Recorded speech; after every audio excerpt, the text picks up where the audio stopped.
அல்ஹம்துலில்லாஹி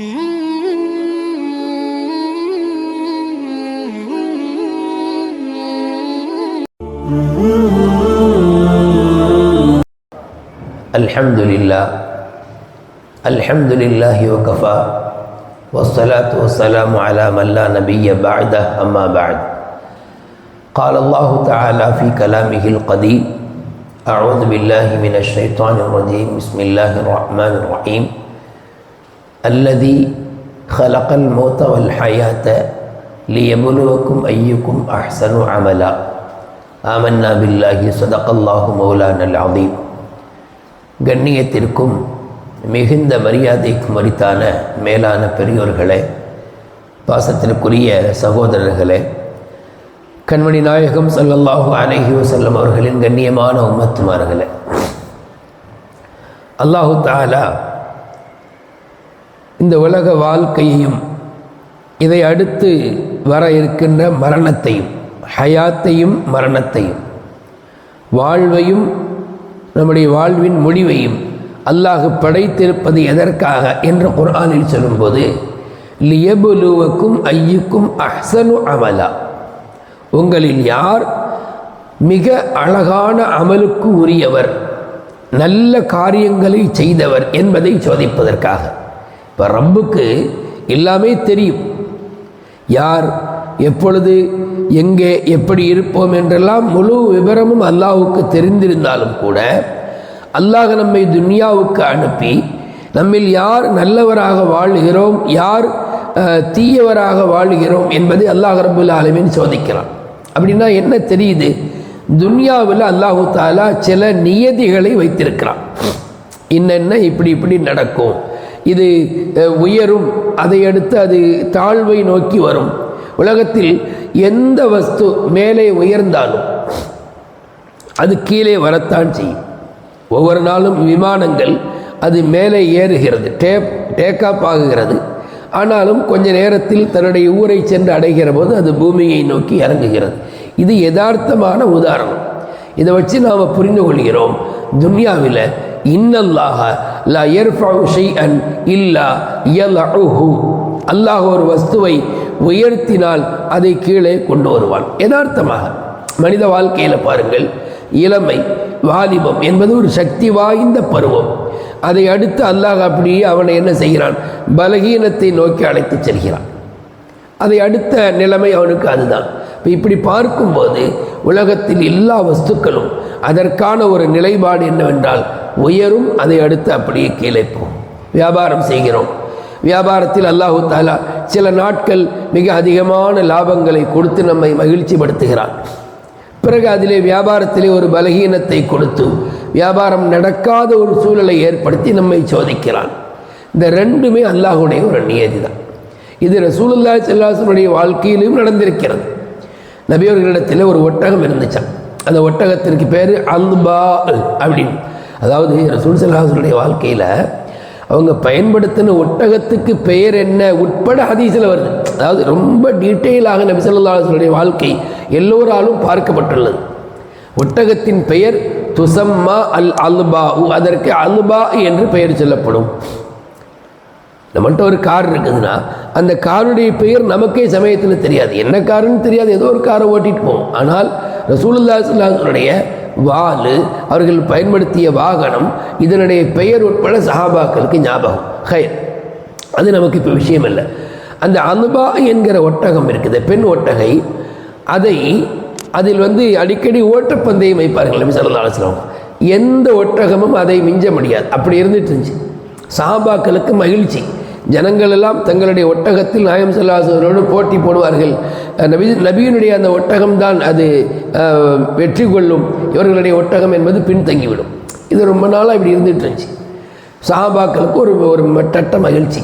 நாயகத்தினுடைய ஒட்டகத்தை எந்த ஒட்டகத்தாலும் போட்டியில் ஜெயிக்க முடியாது. அது அரபு நாட்டில் ஒட்டக பந்தயம் நடக்கும். நம்ம ஊரில் இந்த ஜல்லிக்கட்டு மாதிரி அங்கே ஒட்டக பந்தயம். ஒட்டகம் நல்ல வேகமாக ஓடும், நீங்கள் பார்த்துருப்பீங்க. நமக்கு பார்க்குறதுக்கு அப்படியே மெதுவாக போகிற மாதிரி தெரியுது. அதில் பந்தயம்னு வச்சோம்னா அவ்வளோ ஃபாஸ்ட்டாக போகும். அப்போ ரசூல் ஸல்லல்லாஹு அலைஹி வஸல்லம் அந்த அல்பா என்கிற ஒட்டகத்தை வேறு எந்த ஒட்டகமும் மிகைக்க முடியாமல் இருந்தது. காலங்கள் உருண்டோடியது. ஒரு கிராமவாசி ஒருவர் அவர் வளர்த்த அந்த ஒட்டகை நல்ல உஷாரான ஒட்டகை, அதில் வந்து நின்று நாயகத்தோடு அவர் போட்டிக்கு தயாரானார். அல்லாஹ்வுடைய நாட்டம் நபியினுடைய ஒட்டகத்தை விட அவருடைய ஒட்டகம் மிகைத்து விட்டது. இதுவரை நாயகத்தினுடைய ஒட்டகத்தை எதுவும் மிகைத்ததில்லை. ஆனால் இன்றைய நிலை அல்லாஹ் இதை ஜெயிக்க செய்து விட்டான். நாயகத்தினுடைய அந்த ஒட்டகை அப்படி பின்தங்கிருச்சு. சஹாபாக்களுக்கு பயங்கர கவலை. சுபிகத்தில் அலுபாவு தோத்துருச்சே என்று அப்படி ஒரு மாதிரி எல்லாரும் கவலைப்படுறாங்க. நாயகம் ஸல்லல்லாஹு அலைஹி வஸல்லம் கவலையே படலை. சஹாபாக்களுக்கு நபியினுடைய ஒட்டகம் தோற்றிருக்கக்கூடாது, நபியினுடைய ஒட்டகம் தோற்றிருக்கக்கூடாது. எங்கள் துன்யாவில் நபியும் ஒரு நாள் இந்த உலகத்தை விட்டு போகத்தானே செய்யணும். அப்போ இதெல்லாம் நம்ம பார்க்கும்போது என்ன தெரியுது, ஒரு உயர்வுன்னு ஒன்று இருந்தால் ஒரு தாழ்வுன்னு ஒன்று ஏற்படும். அப்போ தான் நபி சொன்னாங்களாம், இன்னல்லாஹ லா யர்ஃபஉ ஷைஅன் இல்லா யலஹு, அல்லாஹ் எந்த வஸ்துவை மேலே உயர்த்தினாலும் அதை ஒரு நாள் அப்படியே கீழே கொண்டு வருவான். அப்போ இதை சொல்லி நமக்கு ரெண்டு விஷயத்தை புரிய வைக்கிறாங்க நபி ஸல்லல்லாஹு அலைஹி வஸல்லம். ஒன்று, துன்யாவில் யாருக்கும் ஒரு நிலை மட்டும் சொந்தம் இல்லை, இப்படியே தான் அவர் இருப்பார், இதிலிருந்து இறங்க மாட்டார் என்பதெல்லாம் கிடையாது. ரெண்டையும் அல்லாஹ் சேர்த்து படைச்சிருக்காங்க. அதான் எவ்வளவுக்கும் ஐயுக்கும் அஹ்சனு அமலா, இந்த ரெண்டு நேரத்திலையும் நாம் எப்படி இருக்கிறோம் என்பதை. இப்போ நபி ஸல்லல்லாஹு அலைஹி வஸல்லம் பாருங்கள், ஒட்டகம் வெற்றி கொள்ளப்பட்ட போது, நபியினுடைய ஒட்டகத்தை மற்றொரு ஒட்டகம் வெற்றி கொண்ட போது நபியினுடைய உள்ளத்தில் எந்த இதுவும் ஏற்படலை. ரைட், ஒரு நாளைக்கு அப்படி இருக்கும், ஒரு நாளைக்கு இப்படி மாறும். ஒரு நாளைக்கு வெயில் அடிக்கும், ஒரு நாளைக்கு மழை பெய்யுதா இல்லையா? நம்ம நினைக்கிறோம் இப்போல்லாம் மழை சீசனே இல்லை, திடீர்னு மழை பெஞ்சிக்கிட்டு இருக்குது. இப்போல்லாம் கடுமையான வெயில் காலம் நினைக்கிறோம், திடீர்னு பார்த்தா மழை பெய்யுது. மழை காலம் நினைக்கிறோம், வெயில் பெய்யுது. இப்போ ரெண்டுமே அல்லாஹ் மாற்றி மாற்றி தந்து கொண்டு இருப்பான். ஒரு விஷயம் இது. இன்னொரு காரியம் என்னென்னா, நாம் எவ்வளவு வேலைகளாக இருந்தாலும் கொஞ்சம் மனைவி மக்களோடு, நம்முடைய அந்த மற்ற நண்பர்களோடு கொஞ்சம் மகிழ்ச்சியாகவும் இருக்க வேண்டும் என்பது தெரிய வருகிறது. நபி ஸல்லல்லாஹு அலைஹி வஸல்லம் ரொம்ப பயங்கரமான வேலைகளுக்கு மத்தியில் இந்த ஒட்டக பந்தயத்தில் கலந்து கொண்டாங்க என்பது நமக்கு எதை உணர்த்தது? கொஞ்சம் கொஞ்சம் அப்படியே இருக்கும்.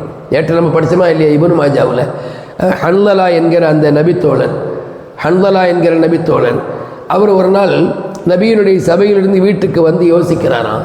ரசூல் ஸல்லல்லாஹு அலைஹி வஸல்லம் சபையில் இருக்கும்போது சொர்க்கம் நரகம் இதை பற்றிலாம் நபி அவங்க சொல்கிறாங்க. சொல்லும்போது அப்படியே நமக்கு சொர்க்கத்தையே கண்ணில் பார்க்குற மாதிரி இருக்குது. கஅன்னா ரஅயல் ஐனி, ஹதீஸினுடைய வாசகம்.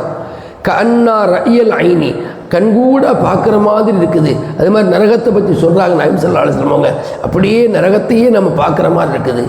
இதுவெல்லாம் அந்த நபியினுடைய சபையின் போது ஏற்படக்கூடிய நிலை. வீட்டுக்கு வந்துட்டா மனைவி மக்களோடு இருக்கும்போது அதையெல்லாம் மறந்துடுறோமே, சுத்தமாக ஞாபகம் இல்லாமல் ஆயிடுறோமே. அப்படின்னா இது நயவஞ்சகத்தன்மை இல்லையா அப்படின்னு சொல்லிட்டு வெளியில் வந்து நாஃபக ஹன்லலா நாஃபக்து, நான் முனாஃபிக் ஆகிட்டேன்னு சொன்னாங்க ஹன்லலா ரலியல்லாஹு அன்ஹு.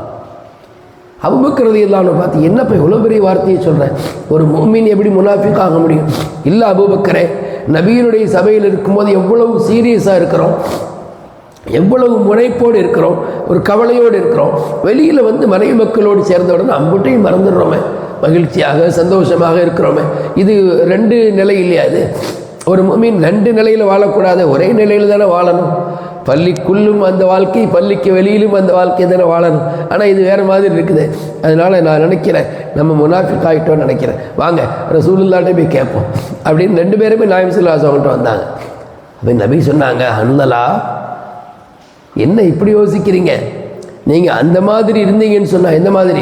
இங்கே இருக்கிற மாதிரி குடும்பத்திலேயும் போய் இருந்தீங்கன்னா நீங்கள் மலக்காயிருவீங்க. நபி அப்படி சொல்லலை. எப்படி சொல்கிறாங்க? லவ் குன்தும் கமா தகூனூன, இங்கே இருப்பது போல நீங்கள் அங்கே இருந்தால் மலக்குகள் உங்களிடத்தில் முசாஃபஹா செய்வாங்க. உங்களுடைய அறைகளில் படுக்கைகள் நீங்கள் அமர்ந்திருக்கும் போது பாதைகளில் நடந்து போகிற போது மலக்குகள் முசாஃபா செய்வாங்க. பரவாயில்லையா? அது பெரிய பாக்கியம். அப்படிலாம் நீங்கள் இருக்கக்கூடாது. சாஅத்தன் ஃபசாஅத்தன், கொஞ்சம் கொஞ்சம் மகிழ்ச்சியாகவும் இருக்கணும். ஒரேடியாக இந்த சிந்தனையே இருக்கக்கூடாது. மனைவி மக்களோடும் நேரம் ஒதுக்கணும்னு சொன்னாங்க. அப்போ நபி ஸல்லல்லாஹு அலைஹி வஸல்லம் பல வேலைகளுக்கு மத்தியில் ஒட்டக பந்தயம் மேற்கொண்டது நமக்கு எதை உணர்த்துதுன்னா, நம்முடைய வாழ்க்கையில் எத்தனை பெரிய காரியங்கள் இருந்தாலும் கொஞ்சம் சந்தோஷமான நேரங்களும் அவசியம். அதே போல் துன்யாவில் எல்லா உயர்வுகளுக்கும் பிறகு அது தாழ்வை நோக்கி போகும் என்கிற பாடத்தையும் எடுத்துக்கொள்ள வேண்டும். வல்ல நாயன் நம்முடைய வாழ்க்கையில் எல்லா கயிறுகளையும் தந்து எல்லா ஷர்றுகளை விட்டும் பாதுகாத்தல் புரிவானாக. ஆமீன் ஆமீன் யா ரப்பல் ஆலமீன். அஸ்ஸலாமு அலைக்கும் வரஹ்மத்துல்லாஹி வபரகாத்துஹு.